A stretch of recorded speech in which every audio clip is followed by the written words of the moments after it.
Ellis Island, a legendary island in the northeastern United States, right outside of New York City.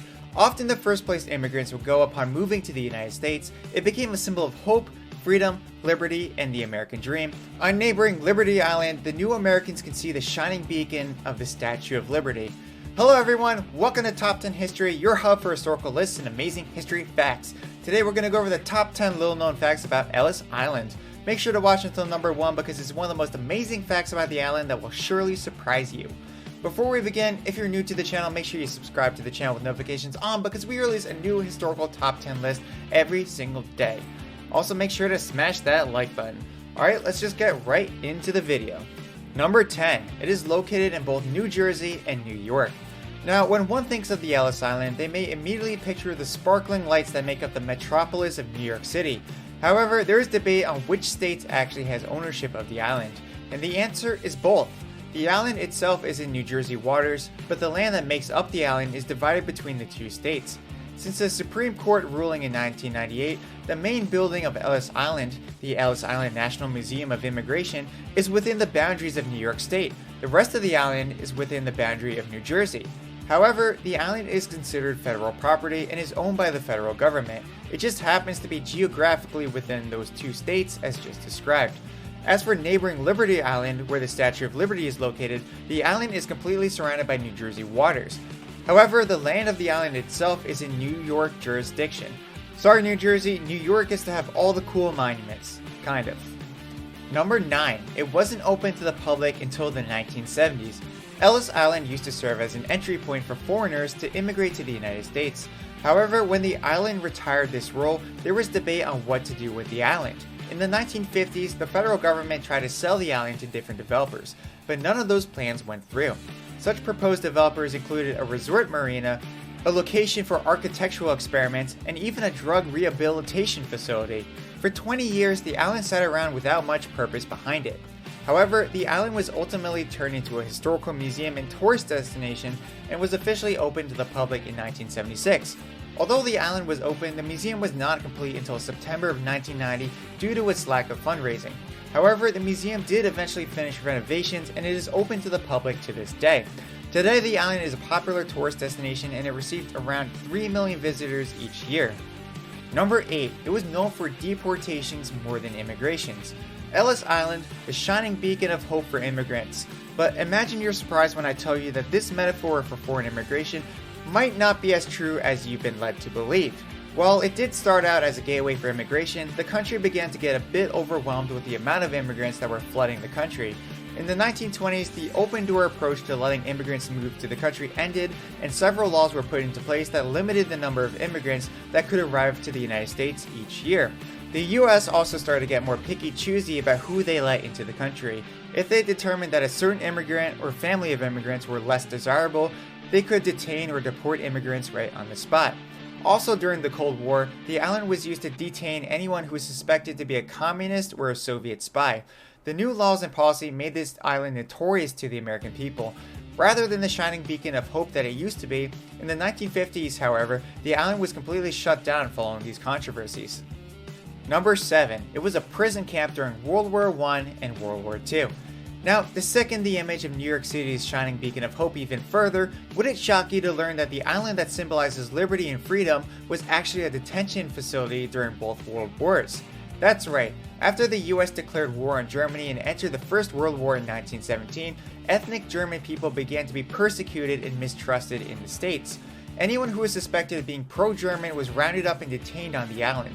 And this use of the island was extended all the way to the Second World War, where anyone was suspected of being a political extremist or Nazi sympathizer was rounded up and locked away on Ellis Island.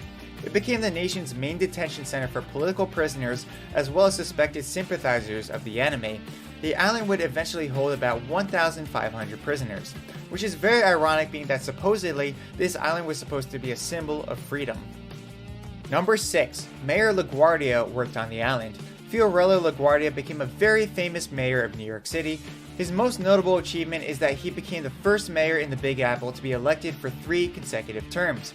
Being that he was the son of Italian immigrants, he was very sympathetic towards immigrants. He dedicated 3 years of his life as a staff member on Ellis Island. He would serve as a translator as he was fluent in Italian, Croatian, and as well as Yiddish.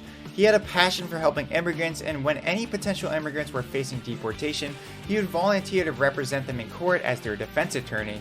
While working on the island, LaGuardia was simultaneously attending law school at NYU. This is one of his many attributes that made the New York City mayor so popular even to this day. Number 5. Immigrants didn't have their names changed at the island. Rumors throughout history will lead you to believe that Americans notoriously would strip immigrants of their original name and replace them with an Anglo-Americanized name. And what better place to do this than Ellis Island, right? However, this is nothing but a rumor and there is no evidence whether this actually happened. Of course, when the immigrants arrived, their identities were confirmed with the ship's manifest to make sure they were not stowaways or intruders. They were never forced to change their names. In fact, many of them voluntarily changed their names as a way of helping themselves adapt to American culture. This was their own choice and they were never forced to do it on the island or anywhere else. The only exception was a woman named Mary Johnson who lived as a man for the last 15 years under the name Frank Woodhull. Officials on Ellis Island would not let her into the country until she changed her name back to Mary Johnson. Number 4. Immigrants had to go through a physical. Before they were able to leave the island and set foot on the United States mainland, each immigrant had to undergo a physical to ensure that they were both physically and mentally fit. All of the immigrants on a given day would gather in the Great Hall on Ellis Island, where doctors would quickly screen through the guests. If they determined anyone wasn't physically or mentally well, they were taken away for additional and more thorough screening. They were questioned about their health and were forced to complete medical exams. Any signs of poor physique, disease, or mental health ailments would lead them to either be deported or detained by the state. Sometimes doctors would even conduct intelligence tests to see if the candidates were smart enough to be able to work in the US and become a useful part of society. And of course, there was a detailed background check. If you showed a criminal history or any signs that you were a political extremist, you were denied entry. This may all seem harsh, but most people who showed up to Ellis Island were able to make it through to see citizenship in the States. In fact, only 2% of immigrants who showed up to Ellis Island were turned away. Number 3. It wasn't where immigrants first landed. Since Ellis Island served as the liaison between American life and foreign life, one would think that immigrants would land directly on Ellis Island in order to in-process into the United States. However, this was not exactly the case. Since the waters around the island were quite shallow, it was not safe for large ships that were big enough to cross the Atlantic Ocean to dock. Instead, the ships unloaded their passengers at Manhattan, and then they were loaded onto smaller boats that sailed them to Ellis Island. And American citizens that happened to be on board were allowed to step off, but the rest were not allowed to step on American soil without first getting on a boat to Ellis Island. However, many immigrants who didn't think they would pass American inspection would often bribe guards to let them off in Manhattan rather than boarding another ship to Ellis Island. Number 2. Its first visitors were children. Ellis Island officially opened for business on January 1st of 1892. A steamboat that came all the way from Ireland delivered the first of many loads of immigrants who were looking to build their own American dream. The first person to step off the ship was a girl from Ireland named Annie Moore, who was traveling with her 2 younger siblings. Now, this was before Americans still had a very positive attitude for immigrants, and the family was heavily welcomed to the island. They received warm welcomes from esteemed guests such as a Catholic chaplain, a Treasury Department official, and the island's commissioner who gave her a $10 gold piece in commemoration of the historical event. It was quite an overwhelming welcome for 3 young children who were just seeing the United States for the first time. Unfortunately, welcomes such as this would be less and less warm over time. A statue of Annie Moore and her siblings is one of the displays at the Ellis Island Immigration Museum. Number 1. It was a place to execute pirates. Now, this glorious beacon of hope that is supposedly Ellis Island was unfortunately sandwiched between 2 dark eras where the island was used as a place of punishment.